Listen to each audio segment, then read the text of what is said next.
What's more valuable? Owning a $2 million home that costs $5,000 a month just to keep the lights on? Or having $500 a month coming in after taxes, no matter what? Now, most people chase the mansion, the cars, the flex, but only the second one, the cash flow, actually sets you free. That's because net worth and cash flow are not the same thing. They tell two very different stories about your financial health. One makes you look rich on paper. The other determines if you can sleep at night without worrying your debit card's about to decline at Starbucks. So today, we're going to break down net worth versus cash flow, which matters more, how to build both, and most importantly, how you can actually buy your freedom. Welcome back to Billionomics, where we make sense of money, markets, and memes. Okay, so let's start simple. Net worth equals assets minus liabilities. It's everything you own that has value minus everything you owe. Assets? That's your cash, stocks, real estate, businesses, even that weird NFT of a cartoon monkey you're still hoping comes back in style. Liabilities? Mortgages, credit cards, student loans, car notes? I'll just pay it off next month. Buy now, pay later bills. If you sold everything you own tomorrow and paid off every debt, whatever's left over is your net worth. Here's the problem. Most people's net worth is just trapped. You can't really sell your living room to cover rent, and you can't tap your 401k without Uncle Sam smacking you with penalties. That's why liquid net worth is more useful. It's the money you can actually access right now without selling your house or draining retirement accounts. Cash, brokerage accounts, stocks you can liquidate? Because what good is being a millionaire on paper if you can't afford a Chipotle burrito today? Now let's zoom out for a second. Boomers at age 35, they held about 21% of US wealth. Gen X at the same age, around 9%. Millennials, just 6%. Translation: every generation is starting with less. And even though younger generations are more educated and more productive than ever, they're starting life weighed down by student loans, high housing costs, and wages that don't keep up with inflation. And what's crazy is, 80% of people's net worth is just two things. The house they live in, retirement accounts they can't touch for decades. That's not wealth you can use. That's like owning a Ferrari you can't drive until you're 65. So if net worth is the number that looks nice on paper, cash flow is the number that decides if you actually survive.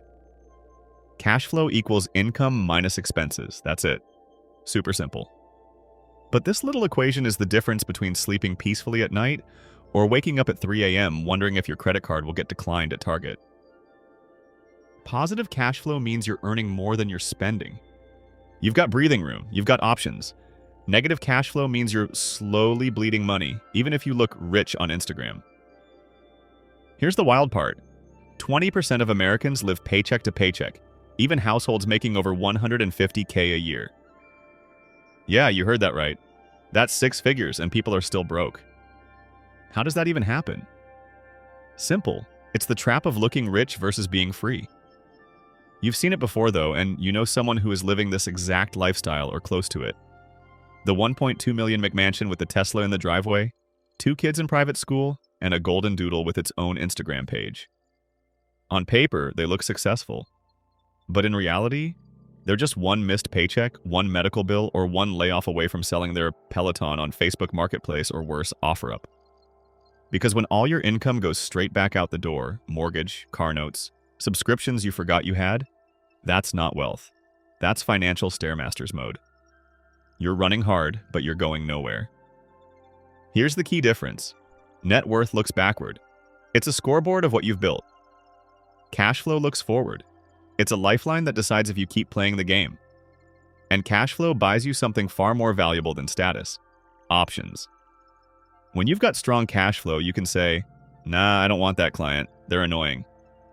"Yeah, I'll work from Bali for a month." "You know what? I'm taking Fridays off." Cash flow gives you the ability to live life on your terms, not your lender's terms. Let's put this into perspective. Imagine 2 people. Person A owns a $2 million home, 2 luxury cars, and has a $1.5 million net worth. But they're spending $15K a month to keep that lifestyle going. Their cash flow? Basically zero. Person B has a modest $300K net worth, but they've built up $4K a month in cash flow from rental properties, dividends, and a side business.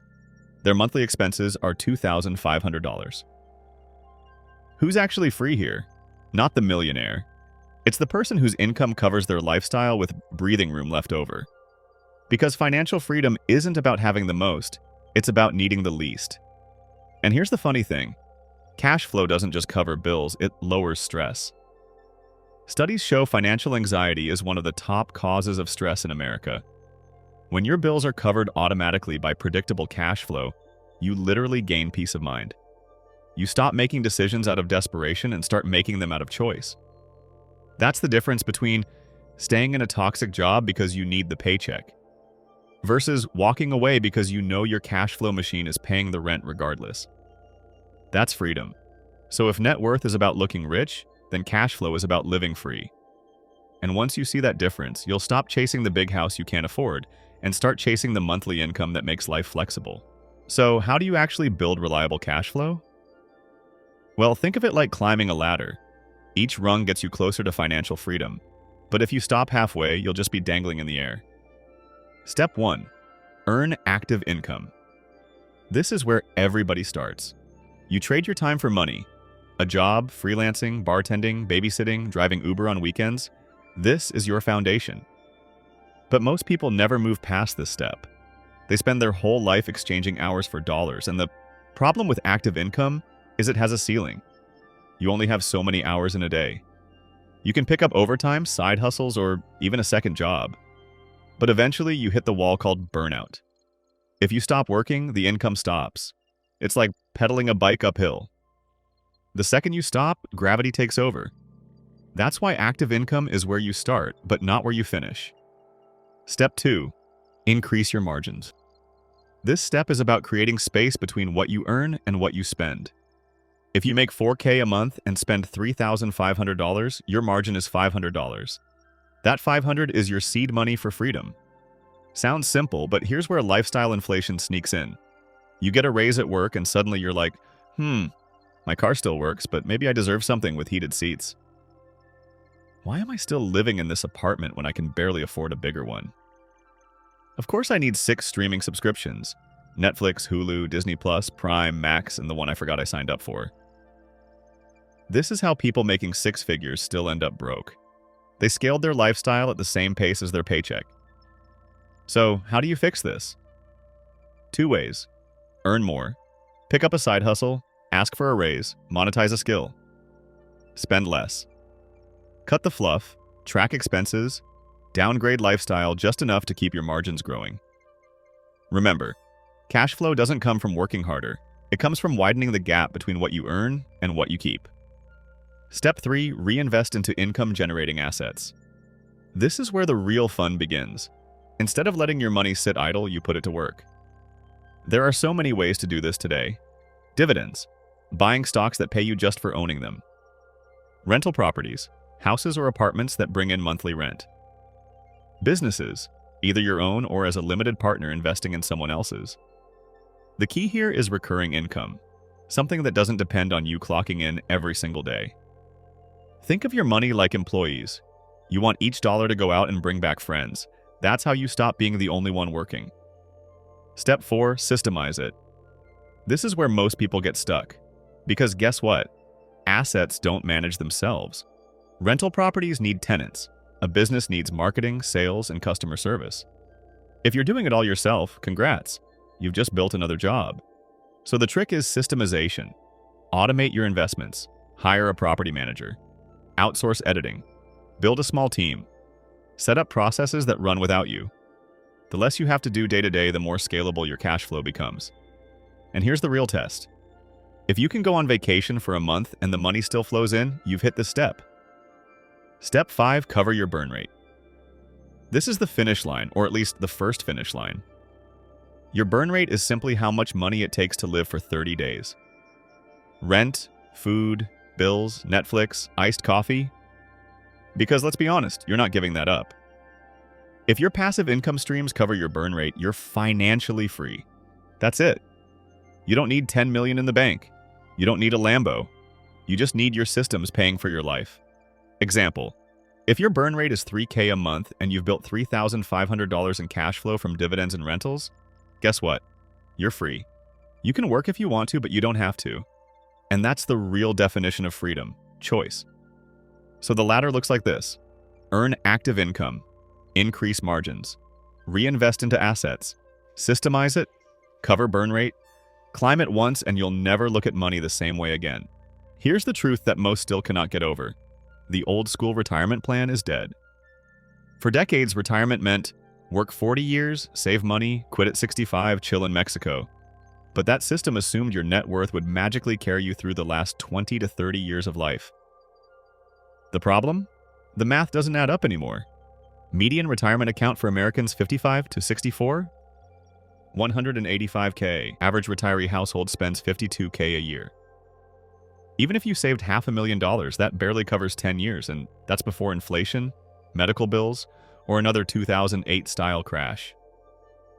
So, what's the new model? Retirement isn't an age, it's when your cash flow covers your burn rate.